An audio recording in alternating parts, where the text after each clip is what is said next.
Good morning and welcome to the show. This is In Touch, and I am Beth, your hostess. In Touch is our weekly half-hour public affairs show, which means that at the end of the program today, if you would like to be on In Touch to talk about what is important to you here in the Hudson Valley, in Orange and Sullivan counties, if you are a member of a nonprofit group organization, we'd love to have you on the show. If you are a company here in the Hudson Valley that are helping a nonprofit group or organization, we want to talk about what is important to you. So at the end, as I mentioned, at the end of the show, all of my myriad of ways of contacting me, we'll have all those. So let me turn on microphones. Let me first say this is pre-recorded. Let me also say that whatever station you're listening to this morning, please go to that station's website because there will be sort of an on-demand feature of this program. You'll be able to get all the information, and within that article, we'll have links to both organization sites and all kinds of stuff. So we have Brian Riddell. He is the executive director of Dutchess Outreach. So, Brian, thank you very much for being willing to put yourself behind the microphone. No, I thank you. It's great that you're here. And Ken Moody is here. Ken is the county chairperson of the Crop Walk. So, Ken, thank you very much. Thank you for being here. And I have to say, I thought it was fun when you said when you walked into the station that it brought back memories because you had written commercials. You had written commercials back in Louisiana. Not good ones, but commercials. Like I said, I think it takes a special craft. It's not easy to do. I would not want to do that. They would walk me out of the building, I think, in like 10 minutes. So, Ken and Brian, it's great that you guys are here. So we're going to be talking about Dutchess Outreach this morning, obviously, as well as the Crop Walk. And so as we start every show, while I know that people have heard of Dutchess Outreach and people may have heard of the Crop Walk, they may not really know what both do, who they help, and how they can help as well. So, Brian, I'm going to start with you. Give us a little bit about Dutchess Outreach, what it does. I mean, there's a myriad of programs. I mean, there could be a show just on all of that. But kind of bring us up to speed about Dutchess Outreach. Sure, Beth, thanks. Dutchess Outreach is a nonprofit organization with headquarters in Poughkeepsie, but serves people throughout Dutchess County. We've been around for more than 40 years now, and we operate programs that provide basic needs services for people when they don't have the means or the resources for themselves. Our focus is on food and access to food for people who don't have adequate income to take care of themselves and their families and purchase enough food. So we run an emergency food program where groceries are distributed to families who come to us making that request. We operate the lunchbox, which is familiar to a lot of people, which is serving a lunch to about an average of 220 people a day right now. Wow.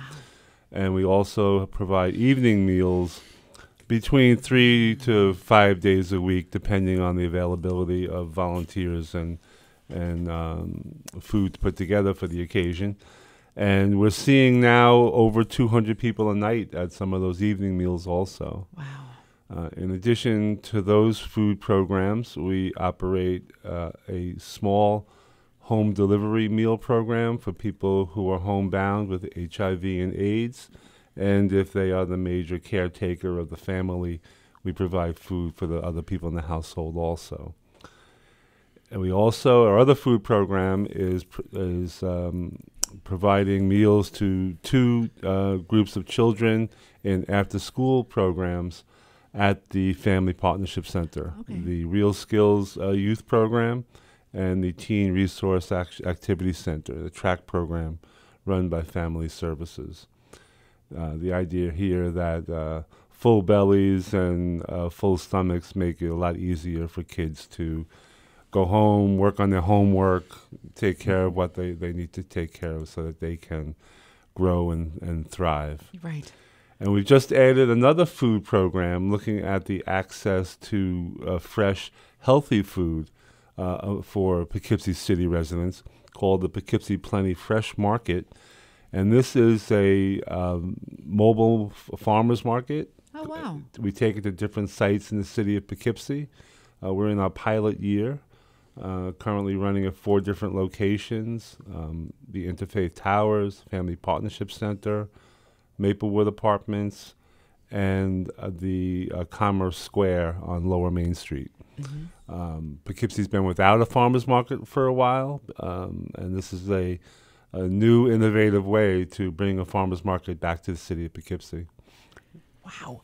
Those are our food programs. I was going to say, that's just the food program. Like, to me, that's amazing and what you need to coordinate for all of that. But that's just the food. That's the food part of things, yeah. Because you also help with, there's a rent and mortgage. We deal with people who are dealing with problems with housing, whether it's being evicted or already homeless and trying to get into a housing situation. Helping people with utility termination issues, heating emergencies in the winter. Yeah. Those are and also the unfortunate fact that a lot of people are discharged from emergency rooms without the means to pay for medication. And we help about 300 people a year purchase medication that otherwise they couldn't afford. Wow. You know, when you said that at Dutchess Outreach, it's the basic needs for people. It's food, it's shelter, it's being safe, it's medicines that you may need. All of those things that if you ever take for granted, stop and think. Yeah, I mean, people walk in with prescriptions for heart medication that are 3 or 4 days old. You know, they've been to the doctor and tried to scrape the money together themselves, and they're not able. Moms come in with prescriptions for, asthma inhalers, again, a couple of days after they got the prescription, trying to, put it together themselves, and then just having to realize they need to come for some help. And luckily, we're there to help them. Luckily, you are there to help them. With that. Wow.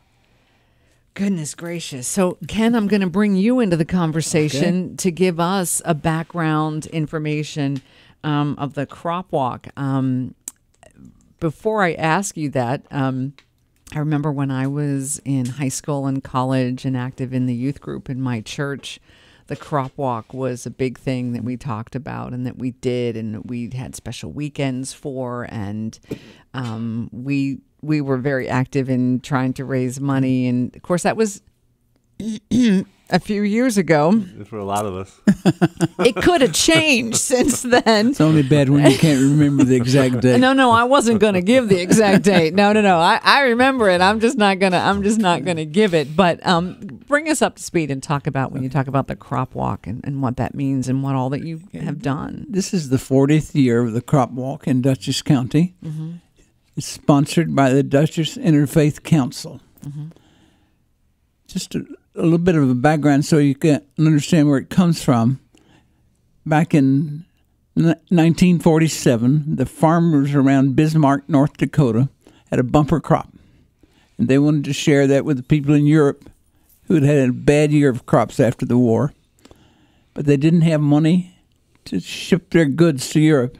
So they had a crop walk and raise money to pay for the freight. I wasn't aware of that history. That's fascinating. It's spread out now. Okay. This year there's about 1,300 crop walks around the country. And it eventually evolved into a program of Church World Service, which is a coalition of religious organizations working in 80 countries around the world, including the United States. As I said, we started in Dutchess County in 1975, about the same time that Dutchess Outreach about started. 40 years. 1974. Was They were a little bit ahead. And that year, in 1975, we raised $6,700. Wow. One of the top two fundraisers that year is still walking in her 40th year. The other top fundraiser is a chaplain at Sing Sing Prison. He was a bachelor student when he walked. Now, so basically, the history of this, we contact churches, religious groups, community organizations, schools, and ask them to select a recruiter in their midst, and that recruiter finds walkers in their congregation or in their group. Those walkers solicit donations from their friends and family and neighbors and so forth, and that goes into the crop fund from Dutchess County. Last year, we raised $55,623 on that Sunday. Wow. And this year we're going to raise more because we came up with some new ideas. I like that. That's always good. When I found out what church you went to, now I'll call them. It's in Pittsburgh. It's in Pennsylvania. So that's one of the from. interesting things about the crop walk. It does two things. It helps people who have somewhat of a privileged life, living in Dutchess County, some of them, to understand what's happening in the rest of the world. Right. Because in those 80 countries where crop works, they work with partners, schools and feeding programs, all kinds of different things. Mm-hmm. And a couple of years ago, they decided to not only provide food for hunger, but also to have an arm for community development, to help people grow their own food, have better sanitation, water, and all that kind of thing. So this year we have so far about 51 or 52 groups signed up to walk. Wow. And when that money comes in, now we're back down to Dutchess Outreach. Right. Okay. 25% of the money stays in Dutchess County and is divided among 4 organizations. The largest of those organizations that get more money than the others because it's bigger and been here longer is Dutchess Outreach. Another is the Community Action Agency. A third is the Beulah Baptist Church Saturday Night Soup Kitchen. Mm-hmm. And the fourth is the Fishkill Food Pantry. Mm-hmm. So that money comes back here at the 25%. Wow. So when is the date of this year's crop walk? It's going to be on the 18th of October. And it has kind of a rolling start. People can come and sign up and walk between 10 and 2. Okay. And it's at the Poughkeepsie Community Center at 110 South Grand Avenue, what used to be called the Jewish Community Center. Yes. And it starts there.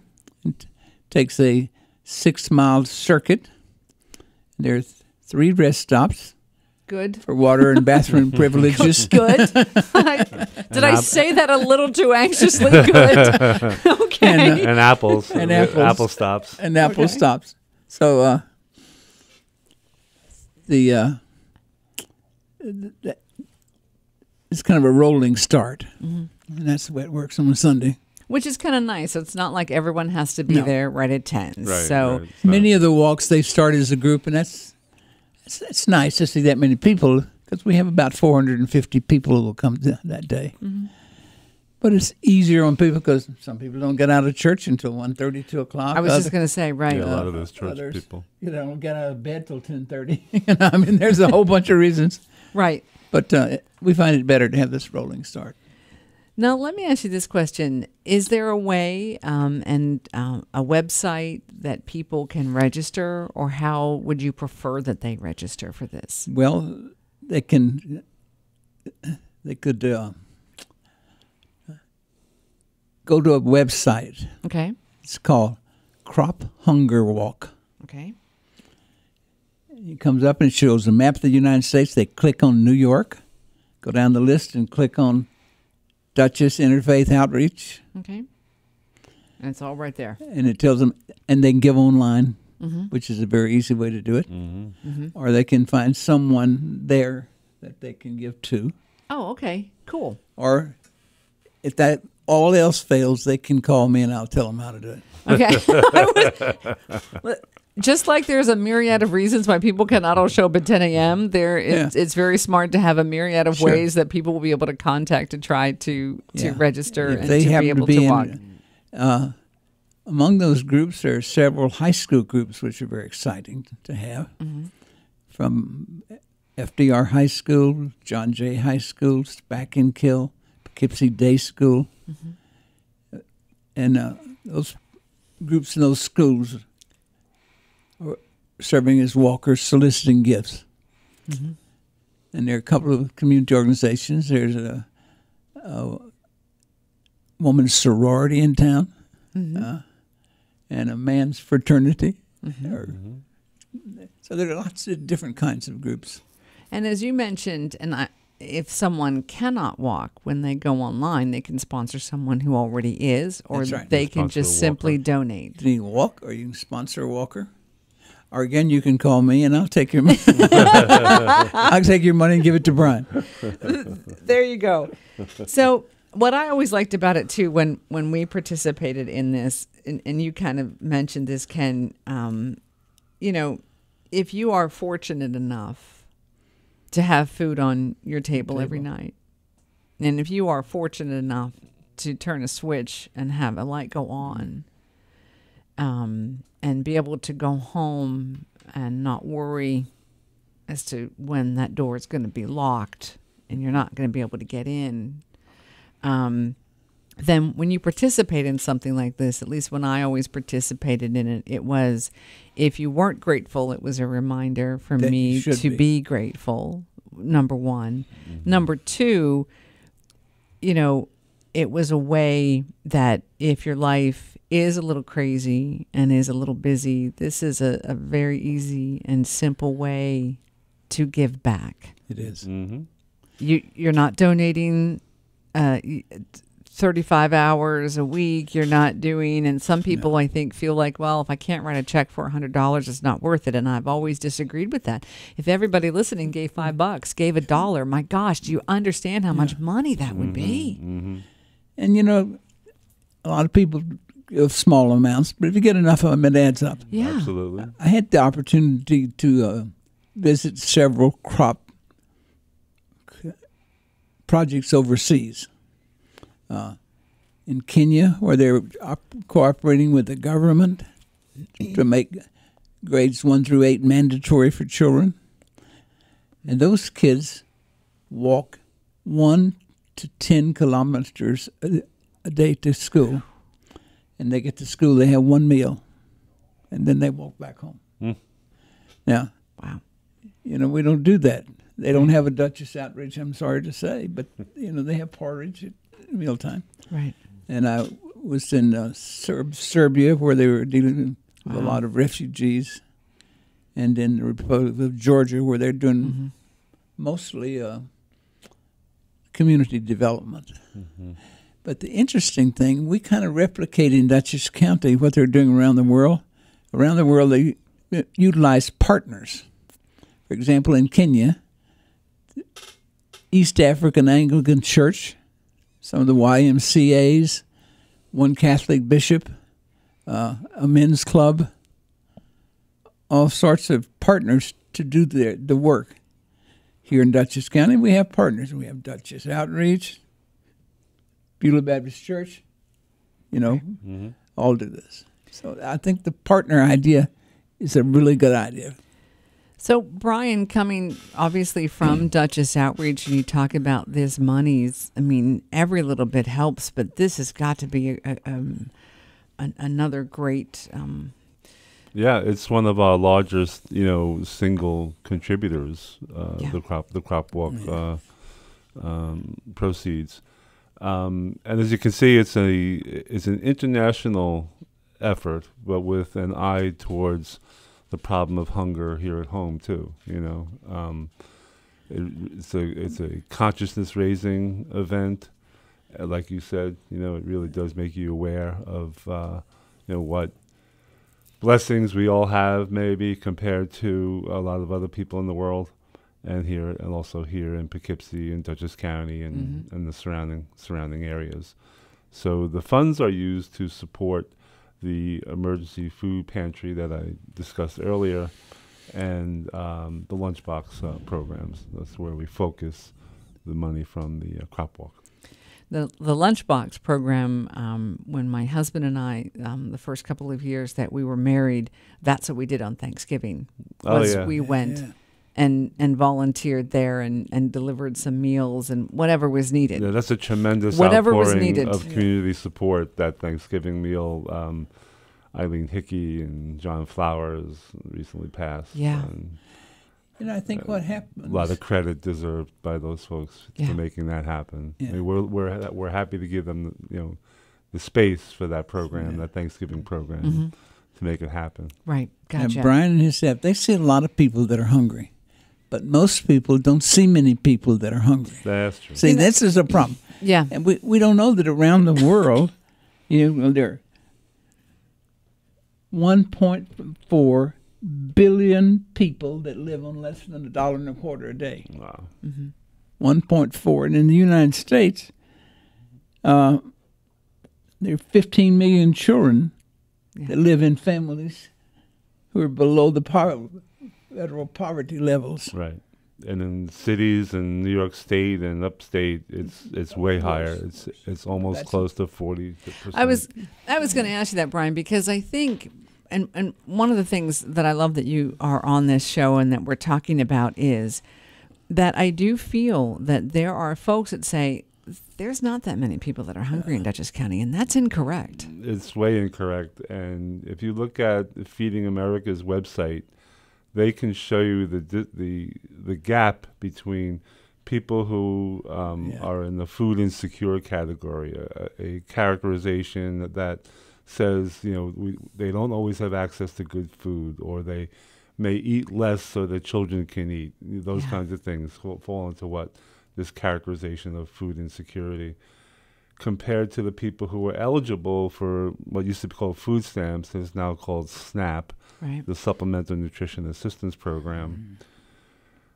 So there's a large gap between people who are falling into this food insecure category and people who are actually eligible for assistance. In Dutchess County alone, it's probably 15,000 people falling through that crack of not having enough and not being eligible for any assistance. And these are the people, organizations like Dutchess Outreach and the growing number of food pantries in Dutchess County. At last count, close to 40 different food pantries in Dutchess County. That's probably double from what I remember. Yeah, and I know I've been here a while, but still, that doubling is dramatic. Yeah. So our organization, the food pantry, probably reaches about a third of those 15,000. We see about 5,000 people a year served through the food pantry, close to 1,800 different households. Wow. So we're helping meet that gap, but there's a growing disparity in this community and others, and especially those numbers I've mentioned in the upstate New York cities, which are very frightening. Number of children living in poverty these days. That our project addresses, a lot of other projects in the county also working to address that gap. It is scary that you think about it, because while even if you are someone who is aware of the gap of people who have food, people who are worried about having food, and then you see on social media, you see it online, of food being thrown away, of not being used, of being wasted. And I've had people say, how can we possibly in America, how can this happen? But it is happening. My feeling has always been, you can debate how we got here, but let's help the people that are already there. To me, that's more important than the debate of how we got there. We can fix that, but you got to make sure you take care of these people now. One of the funny things that happens, families go to the store or to a farmer's market and buy too much and put it in the refrigerator, and it goes bad. A lot of food spoils in this country. And then they throw it away. So, that's where we waste a lot of food. So if you think about it, a really easy thing to do would be cut down on the amount of food, and that money that you normally spent, go to Crop Hunger Walk, and put that money there. Click New York State. Because the food's not going to be spoiled. You're already used to spending that money anyway. That's right. And now the money is going to help someone, to feed someone, and to help out with programs. As Brian says, nationally the figures are much higher, but the most recent I could find was 2 years ago, and it said that half of the participants in the SNAP program were children. Yes. More than half. Yep. Yeah. And a lot of people, and the SNAP program is good, It was never meant to be, you know, the whole feed everybody. enchilada, so to speak. Right. It was meant to be a supplement, and even the name itself, the new name of the program even carries that word supplemental in it. Right. But we see a lot of people who are living strictly on those food benefits, and when they run out, they're looking for help, from local community programs. Yeah. Interestingly enough, and this is not a phenomenon that I find to be shared with a lot of my peers and contemporaries around the state and in the region, but Dutchess Outreach has a very small percentage of people who come as often as they possibly can. In other words, to run these kind of programs, you have to put some sort of monitoring device on them. Mm-hmm. So we ask people, you really can't come within a 30-day span. If we helped you 30 days ago, less than 30 days ago, we really, have to limit what we can do. Right. These are unfortunate decisions that have to be made to distribute the scarce resources that we have. Right. But the idea is you can come monthly. Let's say that. Okay. Right. I can always count the percentage of people on a half of a hand, the people that come 12 months a year to Dutchess Outreach's emergency food program. Mm-hmm. And actually, the largest percentage of people, almost half usually, or a little over half, come only one time during the year, when they're really eligible to come 12 times. Mm-hmm. They know about us. They know what we do. They know where we are, But the thing is, people don't want to go begging, Dutchess Outreach for food or begging their church for food. That's not where they want to be. Yeah. Right. So it's only when they fall into that space, into that situation. Isn't there a group, Brian, that's not really in the really food prior category, but every now and then things go bad in their lives, and the money kind of disappears. A car repair, a septic tank, something or other. Yeah. And that only happens every now and then. But when it happens, sets them back. You're hungry. Yeah, we do see a lot of people who said, I'm usually taking care of things, but this month my kid just couldn't do it. Needed something or whatever, and broke the budget. And there's also too, like you said, people are proud and what I like about this show, and then I'm hoping that if anyone is listening knows someone who needs help, that's why it's there. Yeah.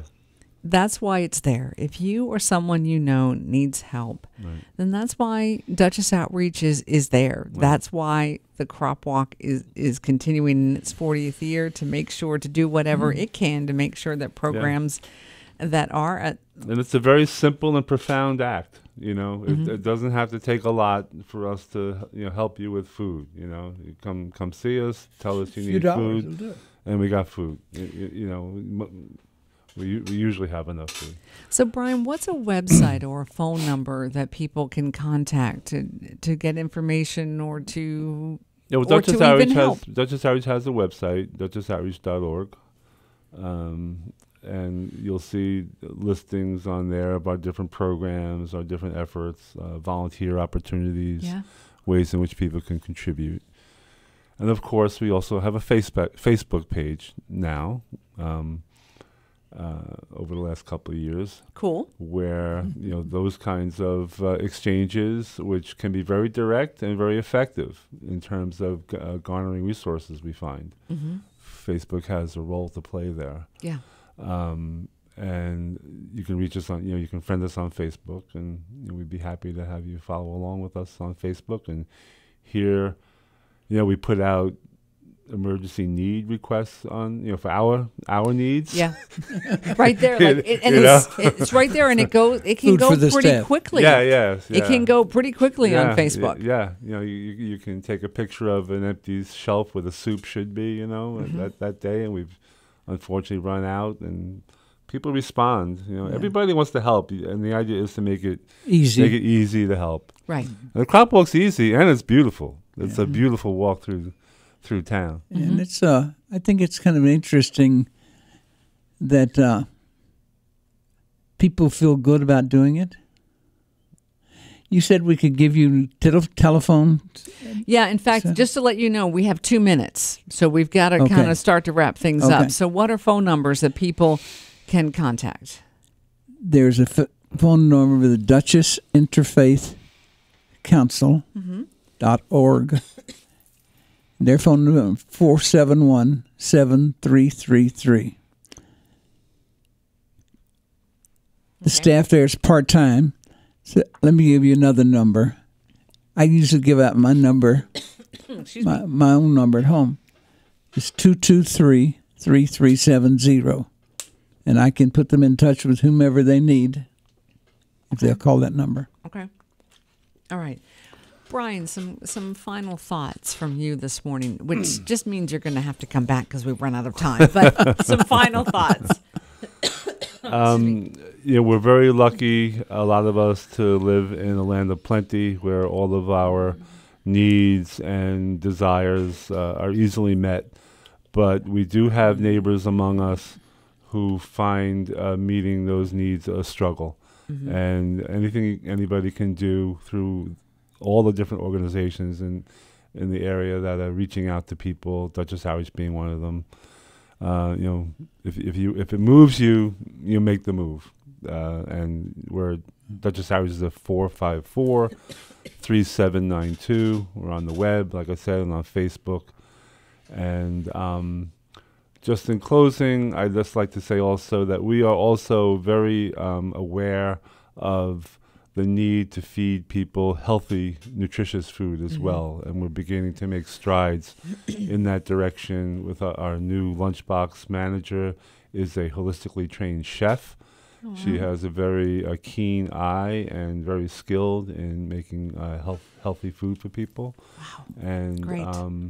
The mobile market, again, is providing fresh, nutritious food. So we want to make sure as people are aware that what people eat impacts their health and their well-being, that poor people are part of that, part of that movement, part of that discussion. Thank you. Absolutely, Brian. And Ken, some closing comments. On many of the posters for the crop, there's a slogan, end hunger one step at a time. So if you come and walk, raise money and walk, you participate with thousands of other people who are doing the same thing in all kinds of places. And also, you're taking care of your community. Right. Right. And this is one of the longest running walks in the county, is it not? This is the oldest walk in the county. Great. It's the first walk they ever had. Yeah. But that's before walks got popular. You guys started it. You were trending before trending was even really a word. Should have copyrighted that. didn't even know it. You guys could have. That's right. You guys could have copyrighted that, then everybody would. Okay, never mind. Now we're going off on a tangent. Ken and Brian, thank you both so very, very much for being willing to be here today. Thank you, Beth. Thank you, and thanks to all of you. Hopefully, you've learned something. There's something you can take away from the program today. If you have any questions about what we've talked about, or if you would like to be on the program, here's how you can get a hold of me. You can call 845-471-1500. My extension is 159. You can email me, beth.christie@townsquaremedia.com. I am on Facebook. I'm on Pinterest. I'm on Instagram. I'm on Twitter. I'm there. So find me, and we will get you. We will get you on the show. Take care of yourself and those you love, and we'll see you right here next week.